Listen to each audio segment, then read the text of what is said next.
Selamat pagi. Ya, terima kasih telah mengikuti Gratitude and Loa Meditation pagi ini.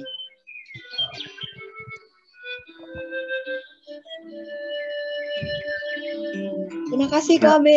Selamat pagi. Atmanawasti. Terima kasih. Pagi ini ada sesi dari Bu Ros men-sharingkan bagaimana seri 2-nya, miracle-miracle yang setelah dia forgiveness, dia mendapatkan banyak sekali miracle, sehingga bisa survive membesarkan anak, anaknya bisa sekolah di luar negeri, di Singapura, di Amerika. Nah, kita dengarkan Bu Ros. Mana Bu Ros? Silakan Bu Ros. Terima kasih. Selamat pagi semuanya. Bu Ros pakai apa ya? Oh ini ya. Oke, sip. Silakan Bu Ros.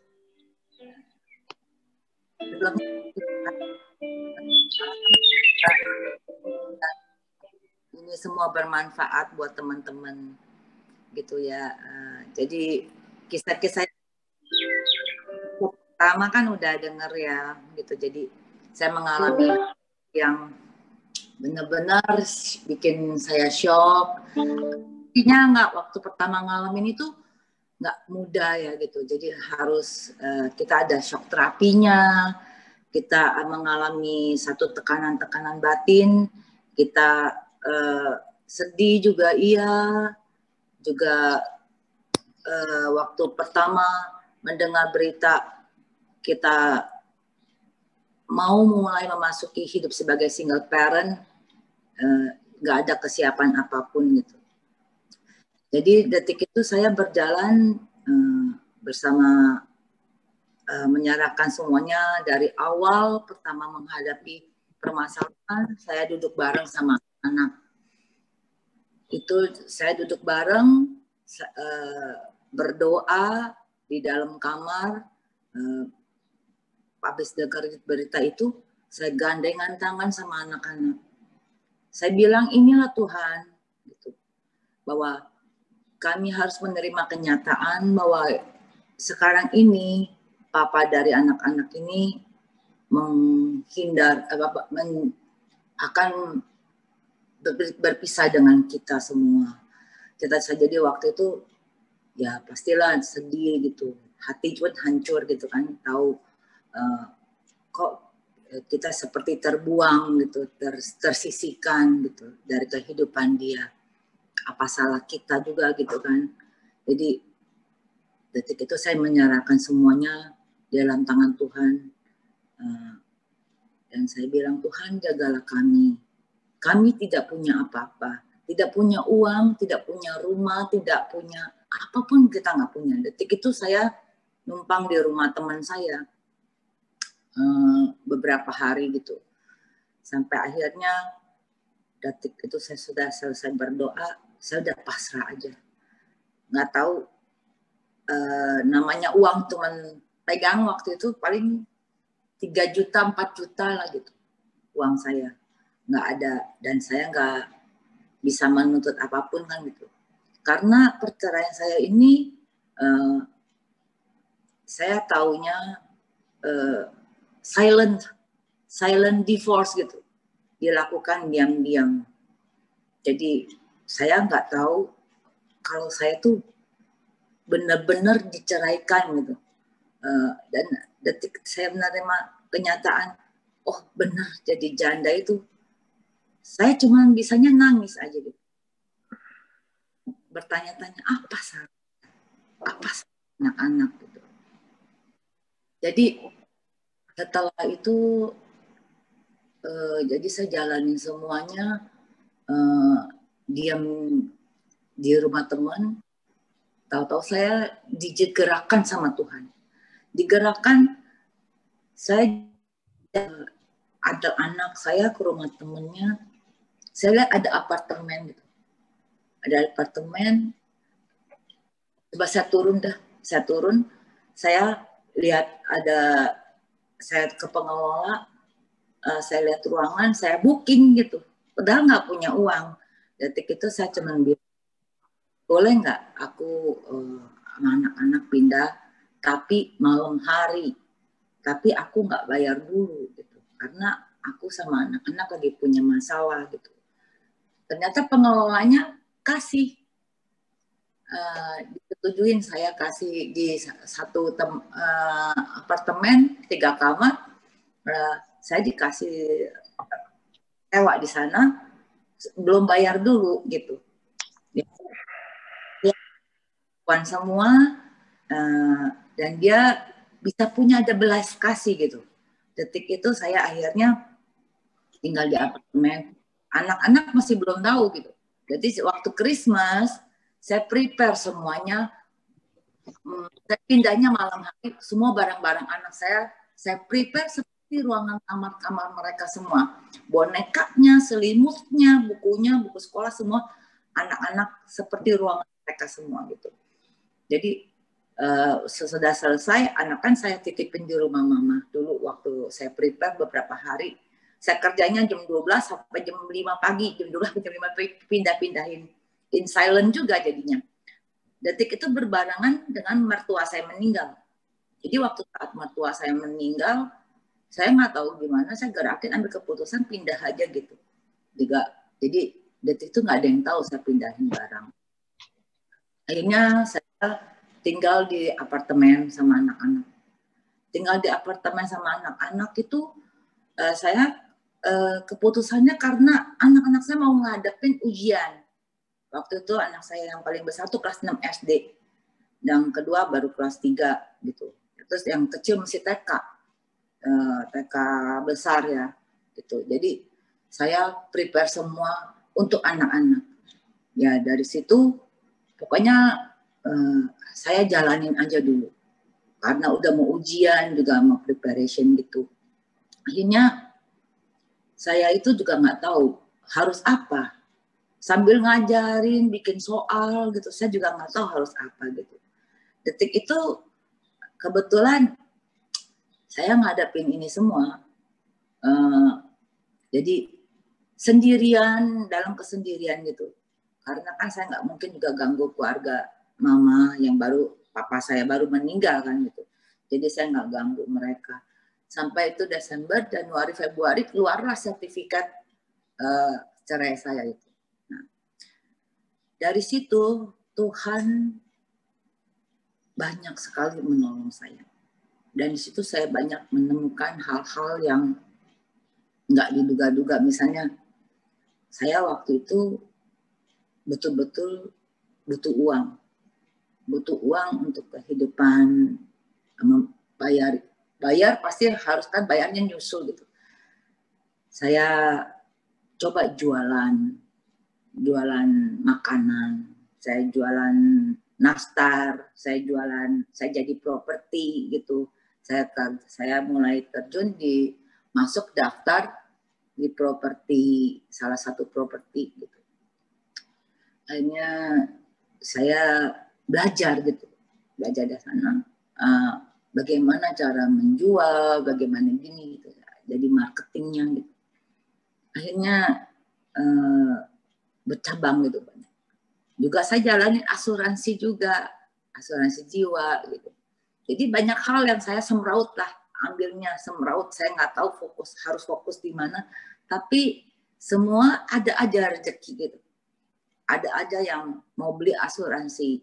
Ada juga saya ada penjualan properti gitu. Padahal saya nggak pintar ngomong sih.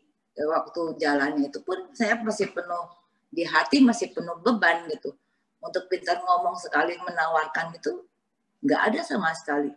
Cuman ya saya waktu menawarkan kebetulan ketemu orang yang tepat terus gitu. Yang membutuhkan gitu. Jadi detik itu saya punya penghasilan. Sedikit demi sedikit saya syukuri gitu. Saya sambil lihat anak-anak. Kadang-kadang kalau lagi nggak ada penjualan ya saya diem aja gitu. Terus paling anak-anak saya bilang, ya lagi nggak ada duit ya mami, ya susu aja nggak punya gitu. Anak saya paling kecil tuh lucu gitu. Jadi kalau ngomong tuh ceplos gitu. Dia buka kulkas nggak ada susu, mami kita lagi miskin ya. Kalau udah susu dibilang kita lagi kaya ya, bersyukur aja gitu. Susu aja bisa bilang Nanti main ke apartemennya Bu Ros, nanti saya lihat kulkasnya nanti. Jadi gitu, anak saya tuh lucu, jadi menyenangkan sekali gitu kan. Terus saya dikuatkan karena melihat ini 3 anak ini adalah jiwa dan mental yang harus berkembang dengan secara sehat gitu. Jadi saya berserah sama Tuhan. Tuhan,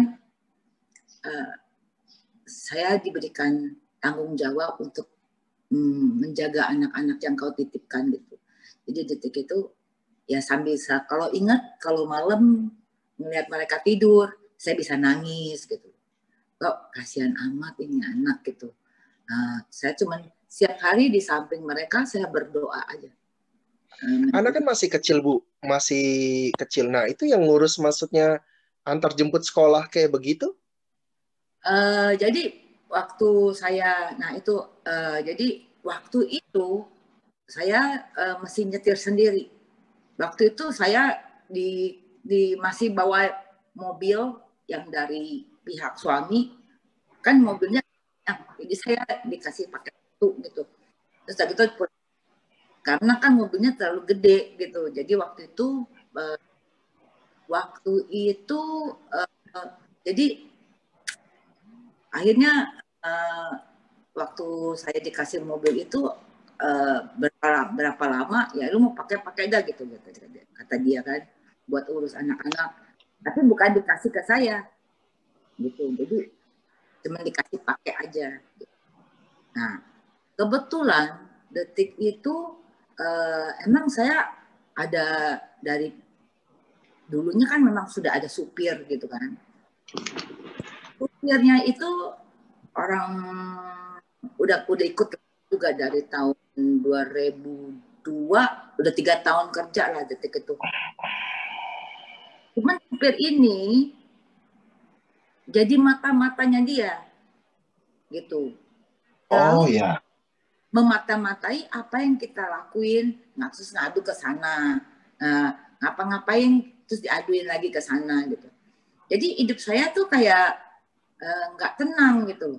Nah, detik waktu itu bersamaan saya ada orang yang kebetulan kenal dari teman saya, dia ikut bantu gitu. Dia lihat ini orang kok saya dimata-matain terus, saya sampai mau pakai pengacara pun saya dimata-matain waktu itu. Gitu. Jadi detik saya mau bercerai itu kan sekitar bulan 5 itu kan, bulan 12. Bulan 12. Bulan 11 12 gitu. Detik saya baru dikenalin pengacara aja, dianterin sama supirnya pihak suami kan.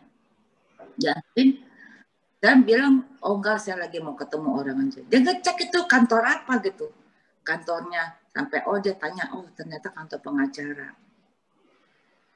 Saya tahu alamatnya jam 8, jam 9 sampai di kantor.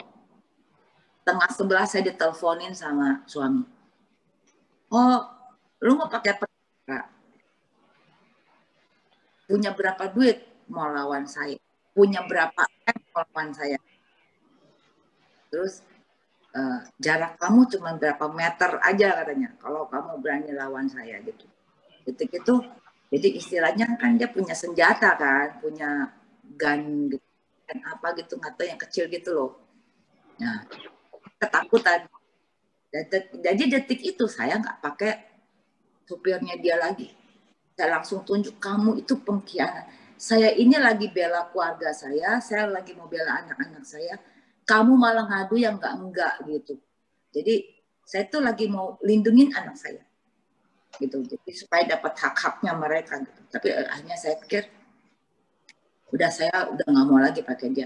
Nah kebetulan jadi saya kenalan ini ada satu orang bantu, dia bilang saya siap bantu, saya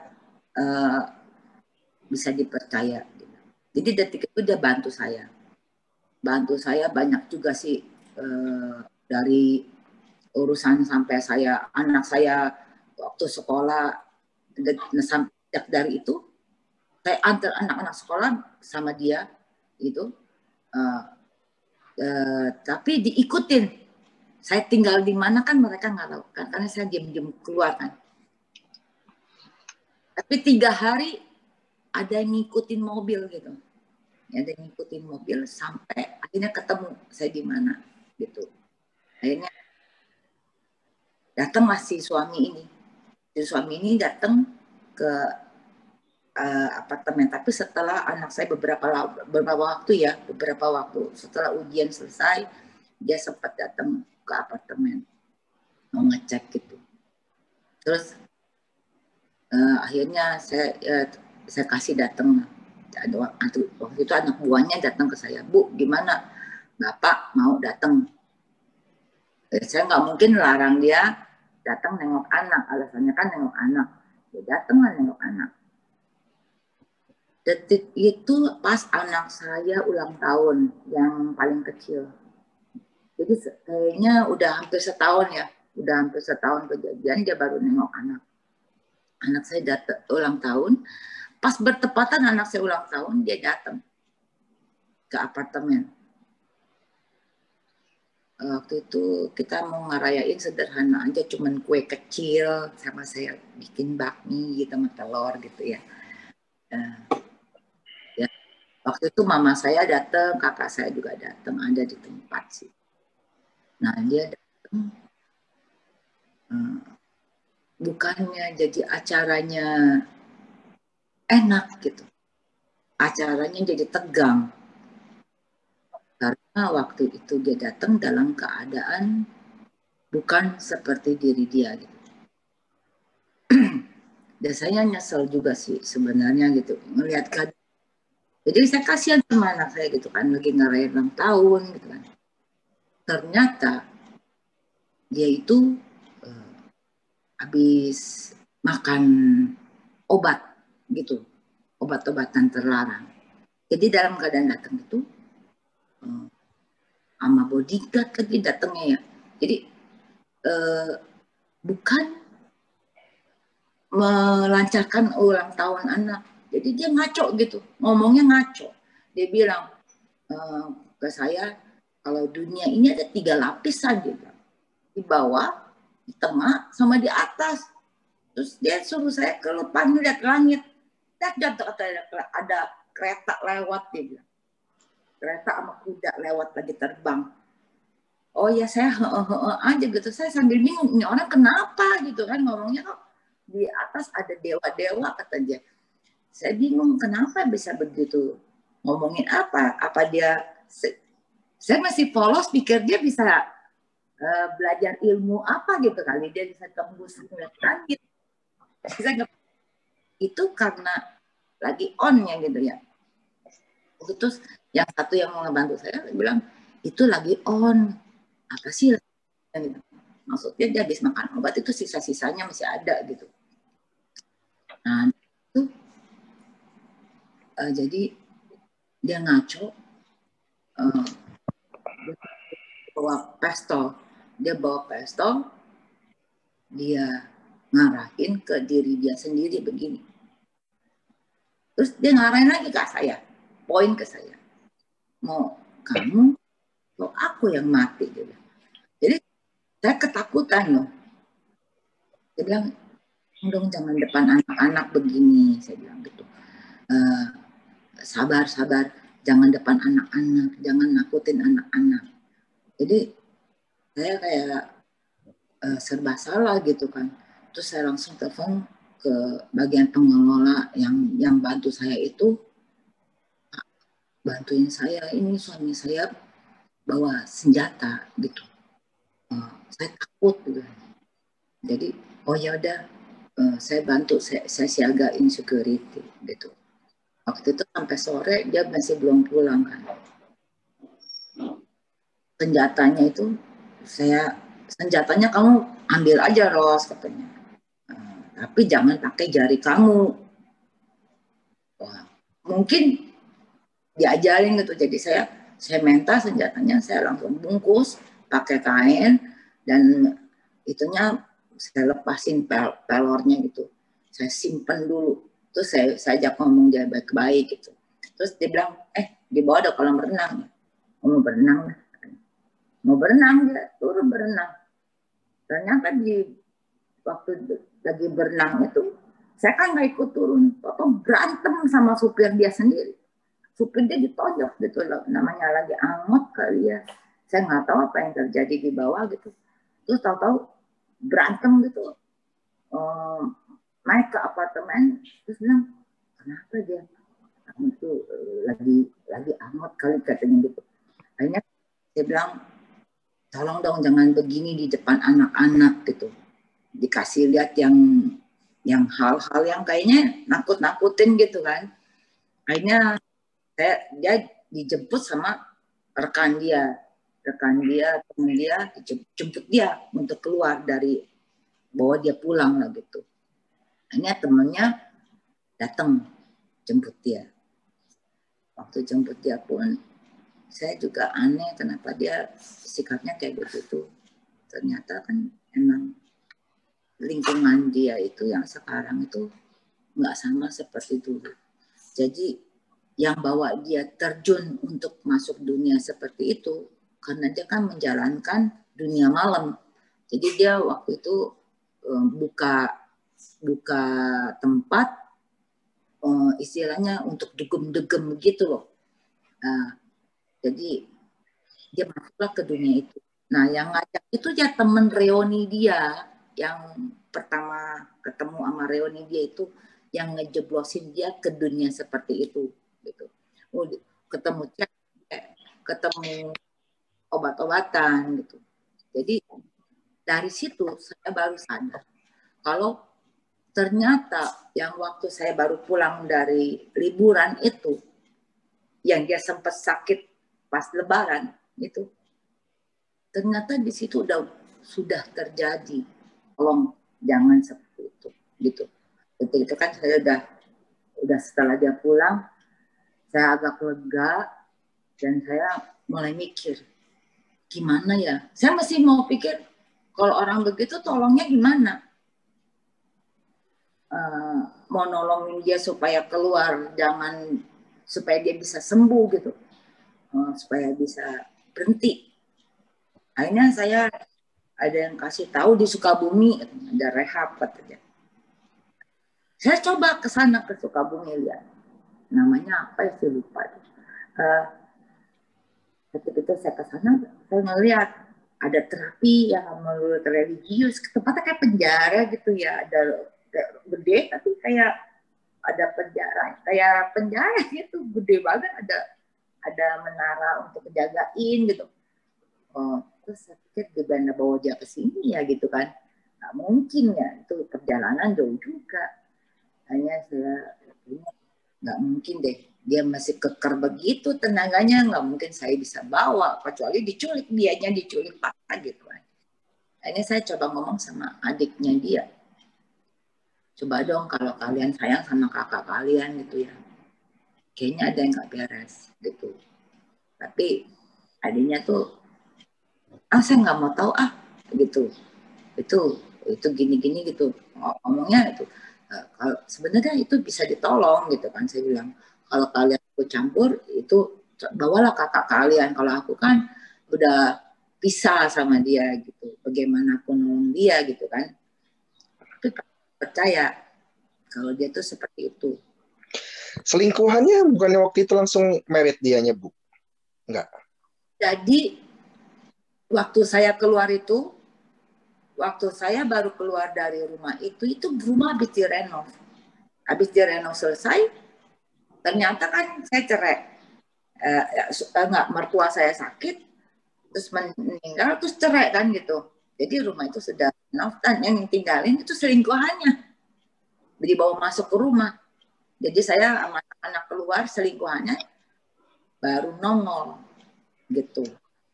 Tadinya kan pada nggak percaya waktu saya bilang suami saya itu selingkuh sama orang Cina, orang luar. Itu. Detik saya tahu orang ini selingkuh, saya sempat datang ke rumah paman dia. Saya datang ke rumah paman dia sama adik ipar saya, sama anak saya yang kedua, gitu. fermentasi. Kan itu kan jadi pamannya itu sama bibinya itu mereka kan waktu kecil mama papanya kan sudah pisah, jadi mereka panggil itu mami papi gitu. Jadi saya datang taman ini.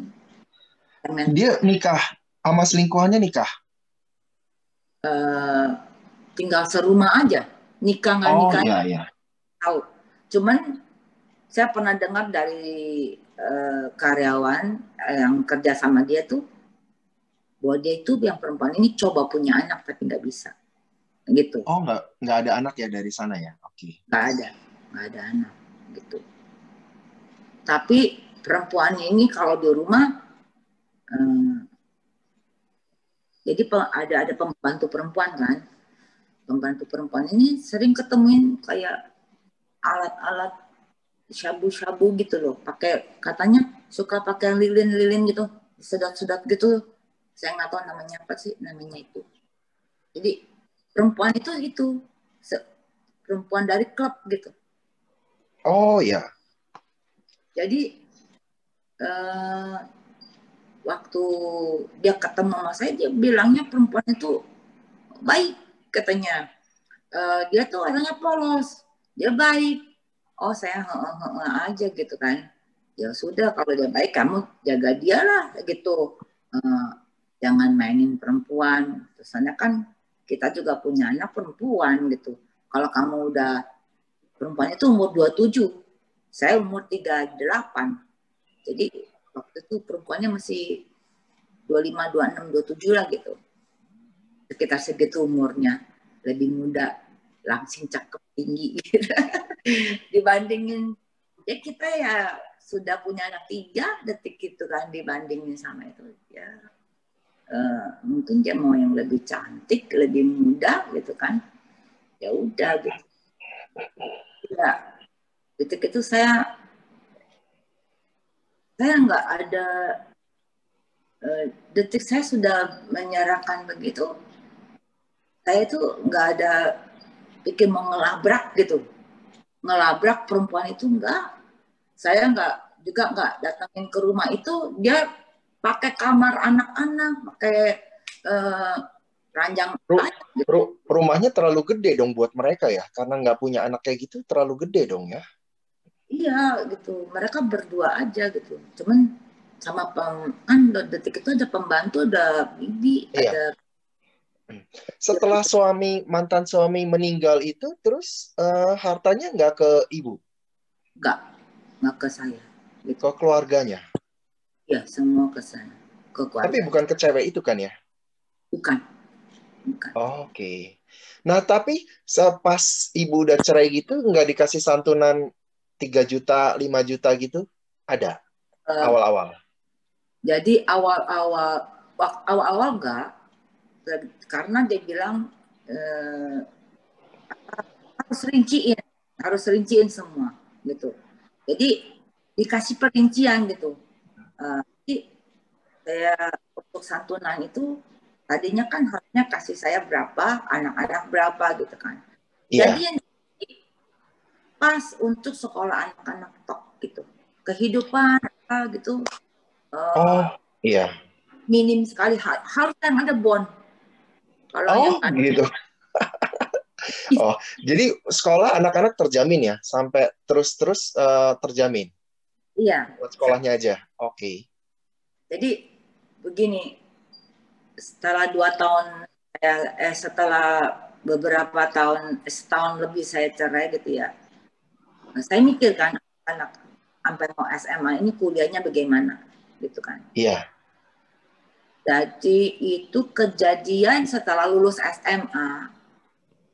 Saya coba ketemu dengan pamannya yang seperti kakeknya anak-anak gitu. Sebenarnya saya larang ketemu dia, ditakut-takutin terus. Nanti begini. Saya bingung, kenapa saya nggak boleh ketemu gitu kan. Sedangkan kalau ada apa-apa kan saya harus ketemu, karena dia waktu saya married, dia yang sebagai orang tuanya, perwakilannya gitu. Jadi saya melawan dia ketemu. dengan muka tebal gitu istilahnya. Ternyata mereka nggak tahu kalau kejadian ini ada obatan, ada yang perempuan begitu. Mereka anggapnya saya yang salah semua. Gitu, kasih tahu saya. Tapi saya bilang, saya datang ke rumahnya. Tapi ke saya istrinya kan. Nah istrinya ini udah dikasih bumbu-bumbu cerita apa saya nggak tahu. Saya dibilangnya rekayasa. Gitu. Jadi apa yang saya cerita, yang saya ketemu handphone tentang ada apa SMS selingkuhan gitu, itu nggak didengar gitu. Nah, setelah beberapa ada bukti kalau bahwa perempuan ini akhirnya dibawa pulang ke rumah, dan perempuan ini lantang banget kalau bicara gitu, panggil pembantu, panggil supir, apa segala macam, dan pakai obat pun di rumah gitu. Mereka apa nggak ngelihat gitu fakta yang sebenarnya. Tapi mereka udah dengarnya aku salah dulu gitu. Bahwa akulah beginilah, akulah begitulah gitu. Bahkan aku memperlakukan, ada cerita aku memperlakukan suami aku seperti kacung katanya. Jadi mana mungkin aku memperlakukan dia seperti kacung, sedangkan dia sendiri kan jarang pulang.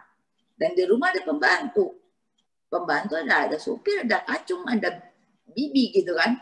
Jadi mana mungkin, karena dia cuma gendong anak katanya.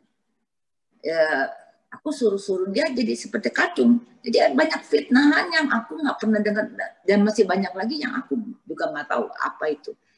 Jadi pas waktu itu aku digebrak mejanya. Jadi waktu aku ngadep mereka, aku digebrak mejanya. Kenapa kamu harus begitu katanya? Terus aku mau jelasin, udah nggak usah ngomong katanya, nggak usah ngomong. Pokoknya aku sudah tahu katanya. Nah dia nggak tahu. Jadi dari awal itu ternyata itu banyak kejadian-kejadian yang orang luar nggak tahu. Orang luar nggak tahu, seperti dia kayak menggigil yang sakit itu dan dia mau pergi sama temen dia dan 3 bulan nggak pulang. Dan saya kan belum sempet cerita dan nggak ada yang mau dengar gitu. Jadi saya detik itu buat apa saya membela diri juga. Terus saya akhirnya nanti juga namanya mereka udah ditanamkan satu hal persepsi yang menurut cerita versinya dari pihak suami gitu kan. Jadi percuma aku jelasin juga sampai berbusa pun, sampai gimana pun nggak akan pernah mereka benar gitu. Jadi aku terima aja dan aku jalanin gitu. Dan waktu itu dia tanya, lu mau apa? Mau apa? Ada itu saya bilang, saya nggak mau apa, saya cuma mau sukseskan anak-anak aja. Dari total kemarin waktu pas cerai itu sampai sekarang udah berapa belas tahun ya Bu? Sampai dia meninggal itu tahun 2015. Jadi 10 tahun setelah cerai gitu.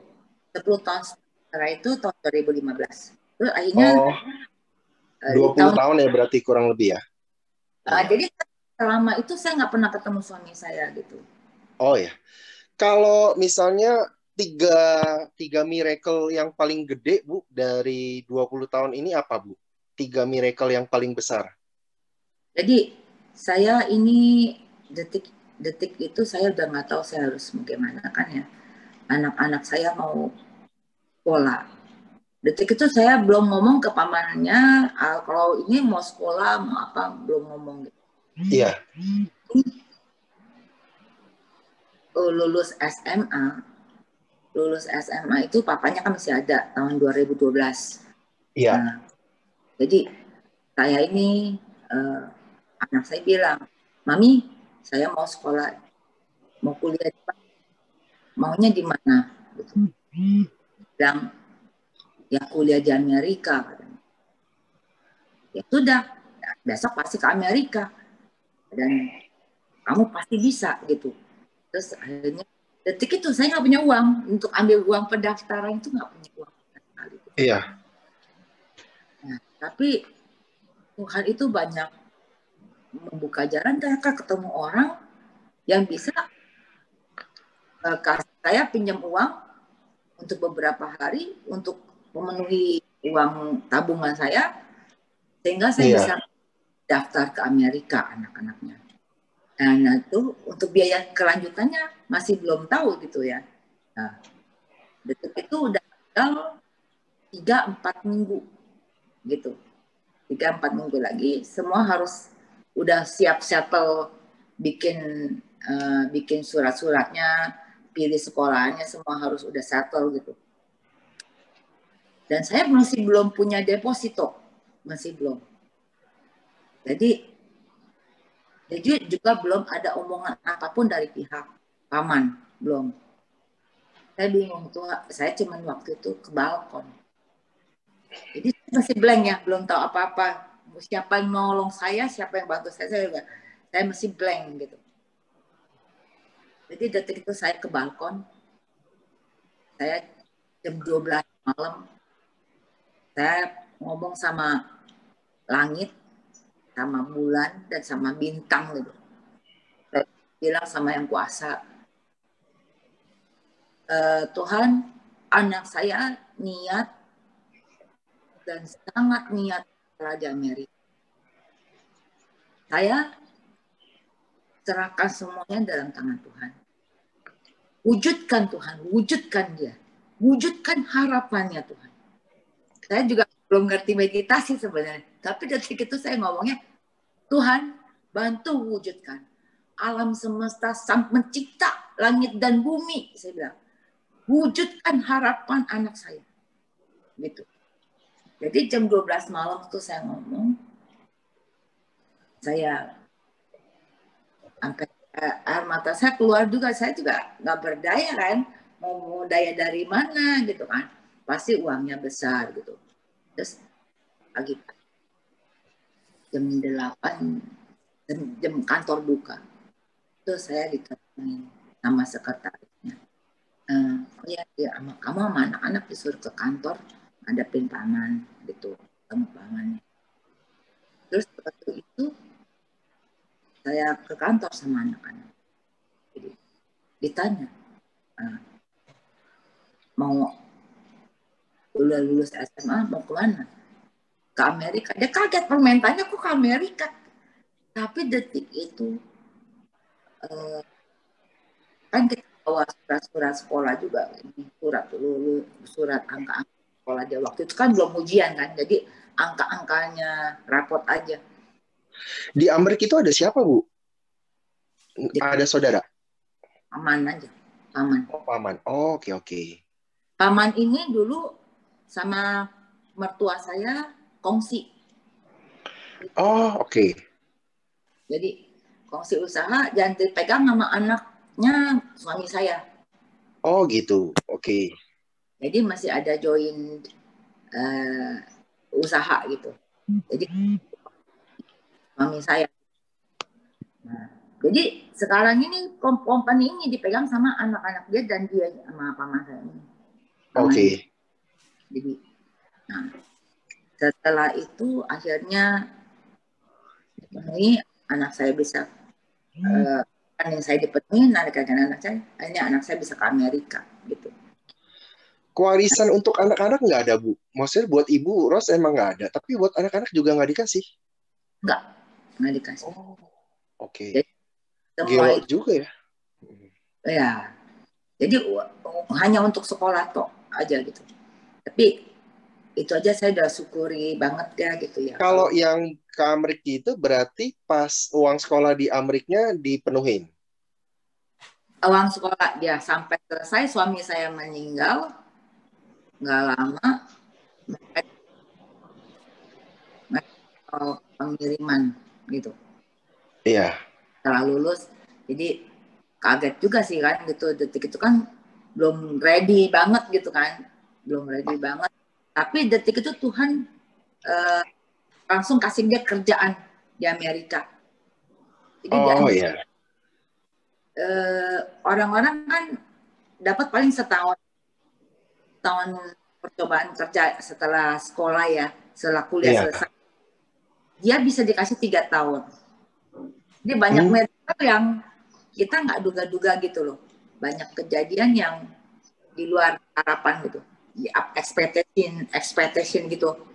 Jadi ya langsung dapat kerja dan sekarang pun masih dikasih extend. Yang meninggal itu orang berpikir saya dapat warisan, waris. Iya makanya kan. Wah ini dapat ahli waris nih, gimana nih? Pasti banyak duit gitu. Ada yang deketin saudara ya, ada adik saya tuh ada deketin saya. Detik itu jadi dia datengin ke saya tuh punya maksud minta uang, pinjam uang gitu, pinjam gitu. Tapi nggak dibalikin. Waktu itu mau pinjam segede-gede mungkin kalau bisa gitu kan. Dan waktu itu akhirnya mau pinjam 80 juta gitu. Akhirnya dia pinjamnya, saya bilang nggak bisa 80 juta. Dia bilang, oh dia lagi masalah katanya. Nah, punya masalah ya pinjam 5 hari gitu. 5 hari mau balikin. Ternyata uang saya nggak dibalikin gitu. Nah, detik itu kan akhirnya cuma pinjam 30 juta. 30 juta uang saya, terus pas dia bilang tadi mau pinjam 5 hari, jadi dicicil. Dia bilang yaudah deh, katanya nggak sanggup, saya nyicil aja. Mau dicicil 3 tahun. Urusan 5 hari tahun. Bu Ros, itu ada ide ke Amerika aja, terus itu bule. Kalau nggak ke Amerika, ke Belanda. Belanda juga banyak yang pensiunan kayak gitu atau apa, dan nyari yang bisa ngurus dia sih sebetulnya. Gitu. Iya sih, orang tua ya. Ada tuh yang ngurusin begitu. Cuman dalam pandemi gini juga serem juga kan ke sana. Gitu. Oh iya sih, iya. Jadi di sini saya yang cerita adik saya, adik tiri ya. Iya. Jadi pinjam uang saya tuh ternyata nggak dibayar, malah dia ngebalikin ke saya, yang jahat ke dia katanya.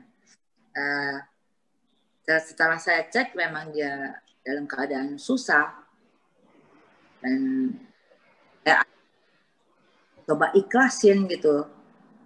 Uang 30 juta ini nggak dibayar dan dia baru bayar berapa juta, dan saya melihat keadaan dia makan aja tiap hari Indomie sama telur gitu.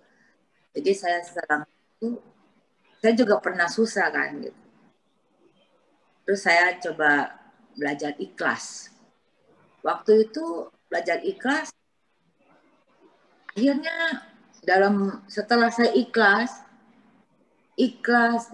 jam 1 siang, ya sudah saya sedih gitu ya. Jam 5 sore saya dapat listing properti gitu. Itu jam 9 malam kok ada yang mau ngeliat buat besok. Ternyata besoknya dia bayar ini survei gitu. Belum 12 jam 1 siang bayarnya langsung oke, mau beli ini gudang gitu. Akhirnya uang yang dipinjam sama adik saya dikembaliin dari Tuhan. 30 juta lebih. Mantap. Itu banyak kejadian seperti itu gitu. Nah, waktu saya tahun 2012 itu disuruh, setelah suami saya meninggal itu saya disuruh keluar dari tempat yang dulu suami saya bilang, udah lu tinggal sini, lu gak bakal kemana-mana. Ternyata saya disuruh pindah. Detik itu tahun 2015 saya baru start properti lagi gitu. Detik itu juga lucu nih. Kan waktu saya mau pindah itu cuma jangka waktu yang sangat pendek. Waktu itu kan kita udah main komputer gitu kan. Itu saya cari tempat sewa rumah dong. Mau sewa di mana gitu kan. Terus saya tunjuk satu orang. Wah, kayaknya saya ngobrol sama ini orang aja deh gitu. Ngobrol sama ini orang. Kayaknya bisa jadi teman dari ini orang. Gitu. Akhirnya saya benar jadi teman sama ini orang, teman marketing. Nah, detik itu kan saya tadinya udah nggak pernah ngikut komunitas apapun. Jadi sejak suami saya meninggal, Iya. ajak komunitas Katolik. Jadi saya ikut satu lingkungan di Katolik. Jadi saya minder juga karena kan lingkungan di sini kan lumayan orangnya kan gitu. Oh, saya nggak punya apa-apa, tapi saya dirangkul gitu sama mereka. Sampai sekarang pun jadi keluarga gitu, jadi keluarga. Saya punya keluarga lingkungan baru yang positif. Nah, detik itu, nah saya ada yang tanya saya, Ros, kamu properti ya? Iya, saya lagi mau jual rumah gitu. Akhirnya saya jualin rumah. Pas detik itu saya disuruh pindah kan. Saya disuruh pindah, nggak ada duit. Sebenarnya saya juga lagi nggak ada uang. Tapi detik itu rumah dia dalam 3 hari laku. Gitu. Wih, cepet ya. 2 hari rumah 8,7 M. Wis. Ya, 3 hari saya bawa bayi. Saya ada bayi. Tahu? 3 hari itu juga laku. Udah hokinya ya. Bu, kalau yang rumah lama itu pas suami meninggal, yang dulu sama mantan tinggalin itu, terus dikasih ke siapa? Dikosongin atau apa? Dijual. Oh, dijual. Terus selingkuhannya nggak dapat apa-apa kan simpenannya? Selingkuhannya saya nggak, kayaknya pulang deh. Pulang ke China. Pulang. Iya. Oh, pulang ke China. Oh. Iya. Dia kan asli orang sana. Gitu. Oh, gitu. Iya, iya. Jadi setiap bulan itu jajan dia tuh gede. Uang jajannya tuh gede. Tiap hari itu tiap hari aja dulu bisa 5-10 juta gitu. Hah? Buset. Ke mall terus shopping gitu. Aji mumpung bulan itu ada kirim uang ke China. Kayaknya jadi ngegrogotin gitu. Ngegrogotin duit. Oh, ya, ya. Jadi nggak bener-bener love, nggak bener-bener gitu. Jadi istilahnya gue bisa deketin ini orang. Nah, yang sekarang itu saya ketemu foto saya sama foto suami saya itu. Kan barang-barang saya di packing kan dikirimin ke saya tuh barang-barang. Yeah. Nah, ketemu foto saya suami saya ada tulisan Arab dibungkus kain kafan gitu. Jadi foto saya di depan, foto suami saya di belakang, terus dililit gitu lah sama kertas tulisannya Arab nggak tahu. Terus itu, nah, saya ketemu ada di dalam kantong baju saya setelah 2-3 tahun berpisah gitu. Oh gitu, iya. Jadi ada kayak banyak jimat-jimat aneh gitu yang saya ketemu. Ternyata perceraian saya itu ada yang bikin. Yang bikin suami benci saya, dia jalan nyasar. Nah, cuman saya sampai sekarang belum tahu siapa. Saya ambil step back-nya secara halus gitu. Kalau ketemu orang seperti itu, karena kan mereka nggak appreciate apa yang kita perjuangin gitu kan. Mereka cuman nampilnya dari luar dan menganggap itu, oh Janda ini pasti lagi butuh laki nih. Jandanya pasti lagi cari laki yang gimana gitu kan. Padahal kita aja belum kepikir ke sana, malah kita pikir kalau misalkan punya suami lagi, bagaimana anak-anaknya, apa dia bisa klop. Lebih baik supaya anak-anak saya nggak banyak pikiran. Mereka pikirannya benar terjam ke depan terus aja gitu.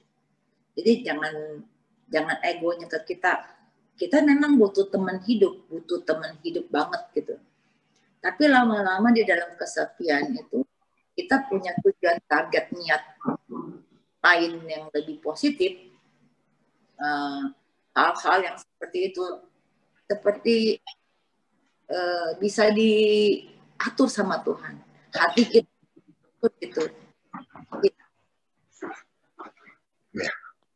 Alamin hal yang kayak gitu, misalnya kita biasanya ada teman curhat ya, biasanya kita mesti curhat nih sama satu orang atau gimana.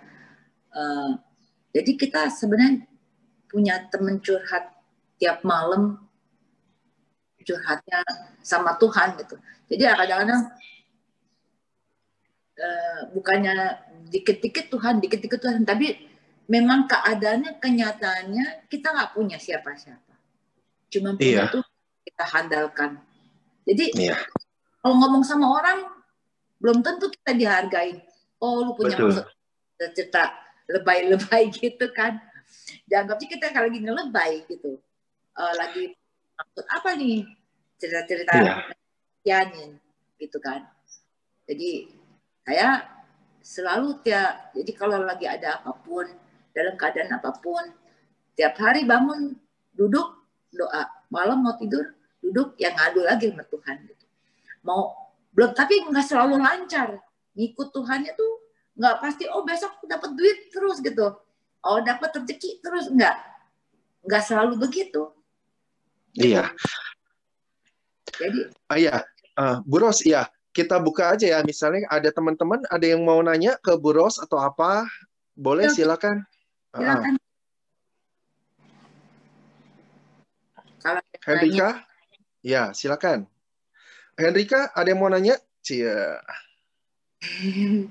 Silakan. Halo. Bu. Salam kenal. Salam kenal juga. Mau nanya Bu, kok apa namanya yang jadi mindset Ibu apa ya Bu untuk bisa kuat gitu Bu, bertahan hidup selain anak-anak. Dan mau bertanya juga dampak apa yang terjadi setelah perselingkuhan itu terjadi ke suami Ibu, kalau boleh tahu.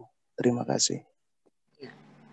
Waktu saya tahu suami saya selingkuh, otomatis saya merasa dikhianatin gitu. Apalagi saya difitnah, saya yang berselingkuh. Saya sampai bilang, saya 100% saya nggak pernah selingkuh. Malah kamu yang hancurin perkawinan ini gitu kan. Ya, detik itu saya langsung sebisa mungkin ya kita keluarin. Detik itu saya bilang, saya komit sama diri saya. Kamu nggak mungkin orang selingkuh hari ini, besok sadar, terus tiba-tiba stop, sadar baik gitu. Itu nggak mungkin saya bisa perbaikin. Saya nggak mungkin rubah dia untuk sayang saya gitu. Yang saya pikir ngebalik lagi ke diri saya. Saya lihat anak-anak, saya lihat diri saya. Kita walaupun hancur, pasti hancur gitu. Dan we don't know what to do gitu kan gitu. Jadi detik itu blank, asli blank. Tapi detik itu saya bilang, saya cuma minta, bukan saya minta saya bisa kuat, saya minta Tuhan berikan saya petunjuk apa yang harus saya tempuh jalan ke depan yang mulai besok saya harus kemana dan saya harus apain gitu. Walaupun liku-liku gitu. Jadi mindset saya itu, orang nggak mungkin bisa ngebahagiain saya. Yang bisa ngebahagiain saya itu saya sendiri. Dan saya langsung pecah fokus. Pikirannya saya harus stay di kekelaman yang bisa terus mengajak saya, atau saya langsung cari solusi gitu. Jadi solusinya saya harus lihat ke depan cepat-cepat. Saya langsung bongkar gitu pikiran saya. Besok saya ke depannya bagaimana?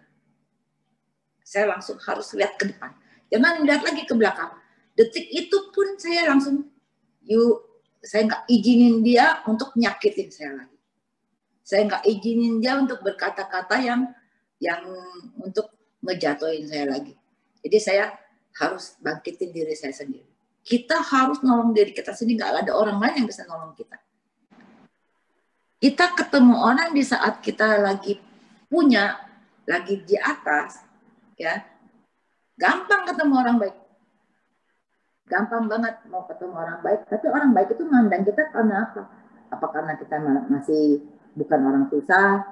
Tapi kalau pada saat kita susah, banyak yang ngejauh juga.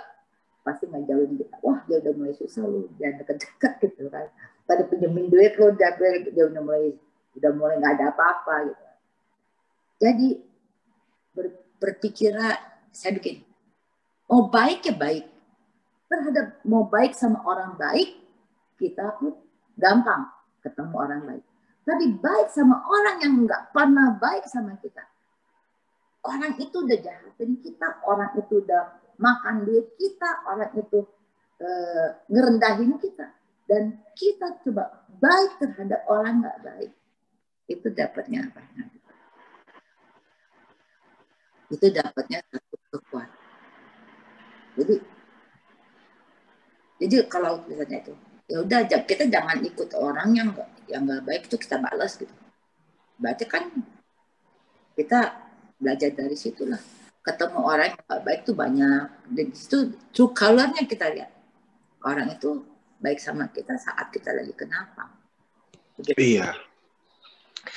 Ada teman-teman mau nanya lagi, Henrika atau apa? Ada, saya. Ya, silakan. Ibu, selama Ibu dilanda badai seperti itu, tentu berdoa kepada Tuhan sesuai dengan keyakinan masing-masing sudah Ibu jalankan. Apakah Ibu pergi ke orang pintar untuk mencari solusi? Kan biasanya kalau orang Jawa Timur atau orang Madura ya, kalau suaminya selingkuh atau diambil orang atau istrinya, ada pilihan pria lain. Biasanya ada yang pernah saya ucapkan pada Bu Oti waktu itu, litre dengan Ibu litre itu biasanya orang-orang percintaan itu bisa selesai. Misalkan ya, suaminya selingkuh, ya ingin dibikin putus dengan selingkuhannya, bisa dengan litre. Jadi pernah nggak begitu orang-orang semacam itu? Kalau orang pinter, jadi bukan orang pinter. Aku pergi ke tempat peramal. Peramal ini terkenal dan dia cuma terima 4 pasien. Dan itu tuh kalau mau jadi pelanggannya dia pun telepon pagi-pagi harus buru-buru tuh. Kalau yang masuk baru bisa, yang masuk dan keangkat sama dia baru bisa jadi kliennya dia. Jadi itu saya pagi-pagi, saya sebelum nikah pernah ke dia, dan setelah cerai saya datang lagi ke dia. Jadi cuma 2 kali, sebelum dan setelah cerai. Jadi ini orang perempuan ya, dia melihat saya pakai tarot. Jadi saya dan datang ke sana nggak boleh bawa rekaman, nggak boleh apa gitu, hanya datang berhadapan dengan dia. Itu adanya di Taman Kota, Cengkareng sini, Taman Kota. Saya nggak tahu sekarang masih hidup apa enggak ya. Soalnya kan itu kejadiannya 15 tahun yang lalu, gitu kan. Nah waktu itu ada tua sih. Jadi dia ada kasih tahu saya belum ngomong apa dia udah tahu, gitu. Kalau saya tuh pernah dimakan uangnya sama rekanan kolega saya, dan dia akan kering kerontang. Nah, itu. Terus dia bilang lagi, kamu tuh banyak malaikat. Gitu. Kuijin, kalau orang bilang kuijinnya banyak katanya. Gak akan pernah kamu dibiarkan sampai kering kerontang. Gitu. Terus kamu berbuat baik sama orang kamu nggak perlu ingat-ingat, cuman itu nanti akan ada perputaran sendiri gitu dari, dan orang itu nggak pernah mungkin akan lupa sama kebaikan kita. Jadi tuh aja ngomong ini tarot ini, anak kamu semua sekolah tinggi gitu. Saya sempat bingung waktu itu, uang dari mana, duit dari mana, dan bagaimana sekolah tinggi. Dia bilang sekolah bisa ada luar negeri dan kuliah sampai selesai jadi sarjana. Detik itu saya tahun 2005 ya, 2005-an masih belum kepikir, itu kan kejadiannya tahun 2012. Jadi aneh juga sih. Tapi benar, terus detik itu dia ngomong, nanti suami kamu minta kembali sama kamu, gitu. Jadi benar, gitu. Suami saya minta balik.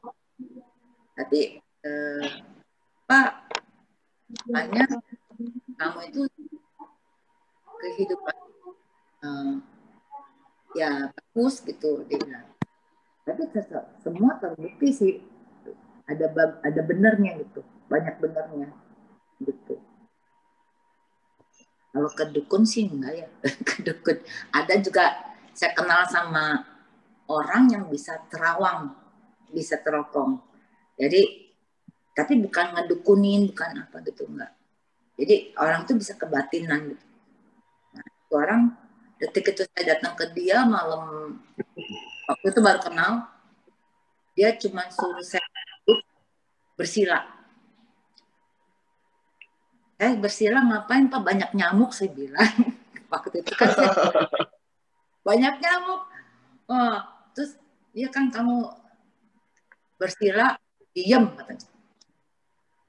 Mau nangis, nangis. Biarkan air matamu ini, katanya. Waktu itu banyak nyamuk, gak tahan. Aduh, belum bersila. Aduh, belum mikir apa nih. Soalnya kan duduk aja bersila. Akhirnya saya cuma memikirkan, inilah masalahku ya Tuhan, masalahku. Sampai nangis-nangis, air mataku jatuh ke lantai, ke bumi gitu. Nah, di situ dia cuma suruh berserah aja. Hanya belajar begitu aja sih. Ada lagi yang mau nanya-nanya tetap pikiran.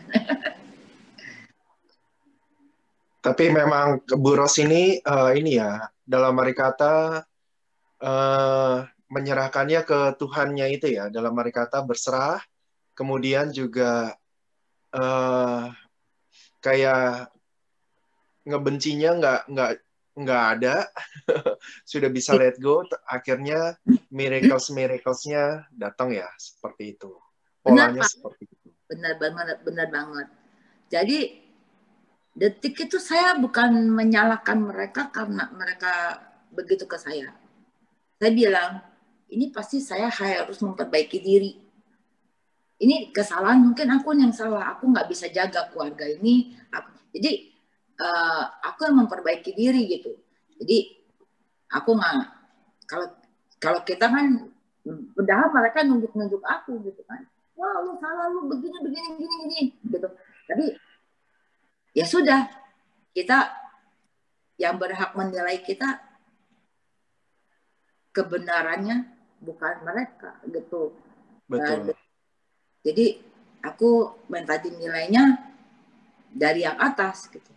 Tuhan, kalau memang aku punya salah, ampuni saya Tuhan gitu. Jadi kita merendah aja. Jadi, waktu itu mintanya pun benar-benar merendah ke Tuhan. Akui kita punya kesalahan, kita kan nggak mungkin suci. Kita kan bisa nunjuk orang, kita nyalain orang.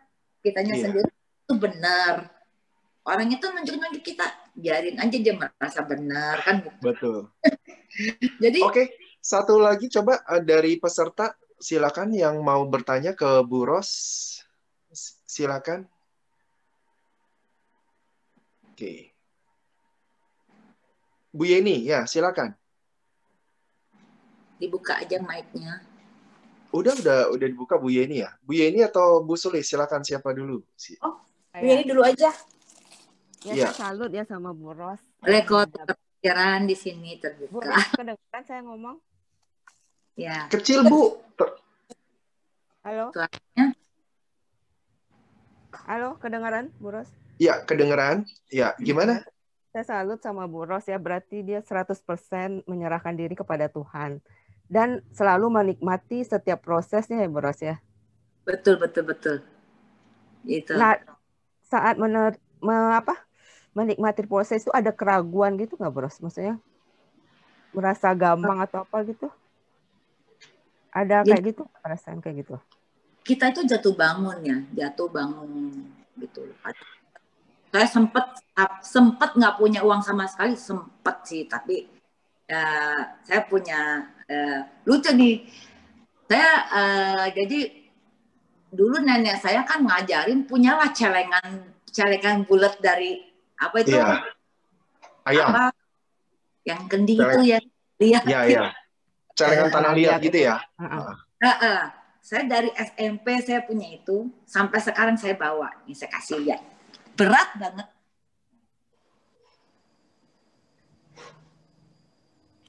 Halo. Nih, Ya. saya ini. Jadi saya punya dulu dengan saya percaya kayak kita nanam sesuatu yang dikit-dikit itu kita nggak kekurangan gitu. Jadi kayak ada apa kayaknya namanya sugesti membawa diri kita itu jangan sampai kita merasa di rumah doang. Kalau kita udah ngomong gini, lu punya duit nggak? Punya. Selalu jawabnya punya. Nah, kan bisa punya celengan ini. Jadi jawaban saya selalu punya duit nggak? Punya, gitu aja. Jadi jatuh bangun sih pasti waktu ngadepin masalah, waktu mau tiba-tiba besok keperluan. Kan mobil saya pernah mau disita, saya kelibet utang kan. Kelibet utang karena waktu itu saya pernah mau join usaha, uang saya dimakan sama saudara saya sendiri, uang saya terus, dan saya total diputus cuman dalam waktu 2 minggu uang yang saya tanam untuk modal usaha, terus sama itu saya jadi punya utang itu pas saya lagi drop banget gitu. Tapi saya bisa lewatin ketemu hal yang tiba-tiba kayak jualan apa laku. Saya pernah jualan kayak kantin. Tiba-tiba kantin saya sehari sebelum buka dapat berkat dari Tuhan, langsung rame. Jadi besok saya buka udah aja jangan ngantri gitu masuk. Jadi perlahan-lahan utang saya kebayar gitu. Begitu. Ya, berarti ada ide-ide itu datang begitu saya, Bu ya. Misalnya saya mau usaha apa gitu. Otodidak tuh langsung gitu. Padahal saya nggak pintar banget gitu kan. Pada waktu itu belum bekerja ya? Masih ada bekerja gitu atau gimana? Saya kan bekerja semraut ya. Sambil ngurus anak, sambil ini, sambil itu kan gitu. Jadi sempat stop. Ntar usaha lagi, simpang siur gitu. Jadi detik itu saya nggak punya apa, detik itu saya buka, detik itu saya jalanin, rezeki ada aja gitu dari Tuhan. Saya juga nggak ngerti gitu kan. Sampai pintu saya diketok, udah jualan belum? Jam 8 pagi udah ditanyain, udah buka belum gitu. Begitu. Sampai segitunya Tuhan tuh sayangnya sampai segitu. Dan saya yakin banget kalau kita memang percaya penuh sama Tuhan, Pak, jangan ragu gitu. Walaupun hari belum datang, tungguin aja. Pasti Tuhan bekerja. Oke, terima kasih banyak Bu Ros. Ya, Kita banyak belajar dari Bu Ros. Sukses ya Bu ya. Salam buat anak-anak keluarga semua. Amin. Terima kasih. Ya, Terima kasih KB. Sama-sama. Ya. Bu Sulis ada mau tanya tadi? Enggak deh. Oh ya. Sama Bu Ros.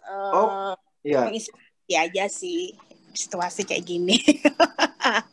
Salut Bu Ros. Aku pengen tanya sedikit aja, gimana cara memaafkan mantan suaminya itu? Kalau aku tinggal pergi, Bu. Mantan suami ya. Aku kan kembali lagi ya. Dia mau balik lagi sama saya sebenarnya. Dia mau balik lagi, tapi saya nggak balik. Karena satu, jadi hatinya udah nggak bisa. Saya bilang, jadi supaya nggak benci sama suami, supaya nggak dendam sama suami. Tak, dasarnya tuh, jangan pilih kasih, sayangi semua orang aja. Mau siapapun yang sama kita, yang udah jahatin kita, bahkan yang udah makan uang saya, gitu ya, suami, bahkan keluarga yang waktu itu menjauh dari saya waktu saya mengalami hal-hal seperti ini. Dia ngomong, ya yang mungkin nggak bisa nolong sepenuhnya, kita ya kalau kita pakai kasih, maafin, dumel-dumel pasti ada ya. Kok kita gini-gini, dumelnya dalam hati aja, sendiri aja. Kalau bisa dumelnya jangan sampaikan ke orang, gitu. Kita ya, gitu. Jangan sampai wah kita kalau bisa bikin kita sesuatu yang diri kita yang baru setiap hari. Kita pasti nggak mungkin nggak luput dari salah, ngoceh-ngoceh, ngomel-ngomel gitu kan. Emosi itu emosi itu instan loh, instan paling jahat. Bisa ngurus hubungan antar. Ya. Itu kita harus kayak malam lagi bersihin lagi gitu aja. Aduh Tuhan, Betul. maaf. Ya, abis buat salah, abis ngoceh-ngoceh, abis ngatain dia, abis sumpahin dia malah kan. Mungkin gitu. Jadi kita setiap hari clean. Gitu. Hanya mungkin bisa jadi menerima. Keren-keren Bu Rosmah. Iya. Oke, mungkin sesi hari ini kita cukup. Terima kasih banyak Bu Ros atas sharingnya. Saya juga harus banyak belajar dari Bu Ros mengenai ini tentang bagaimana berserah atau apa. Bu Ros benar-benar menjadi teladan ya untuk juga let go untuk segala macam dan berserah. Thank you Bu Ros. Ya, Bu Ros 1-2 patah kata penutup, silakan. Ya, di sini ya. Jadi kita hidup ini ada setiap hari, nggak mungkin terlepas dari masalah. Masalah itu datang silih berganti ya. Dan kita anggapnya masalah itu adalah Tuhan memberikan itu masalah, bukan untuk kepahitan. Jadi anggap aja itu sebuah alasan dari Tuhan. Kenapa kita dikasih masalah adalah kita harus ada teguran dari Tuhan, merubah diri kita, ada reason. Tuhan ini punya alasan untuk merubah sesuatu. Mungkin kalau kata saya nggak dikasih masalah, mungkin anak-anak nggak sampai hari ini seperti ini, gitu kan. Jadi ini, ya, jadi kita jadi berpikirnya masalah ini adalah ada hikmat di balik masalah. Tuhan punya rencana yang lebih bagus. Gitu. Ya, thank you Bu Ros. Ya, setelah semuanya selesai lega ya. Dalam arti kata masalah-masalah paling beratnya udah selesai. Tinggal melanjutkan hidup. Anak juga udah gede-gede ya, udah lumayan lah ya. Yang di Amerika juga udah kerja, udah bisa bantu. Wah, keren-keren. Thank you Bu Ros atas pelajaran hidupnya. Oke, mungkin hari ini kita cukup sekian. Thank you Makasih teman-teman. Makasih Bu.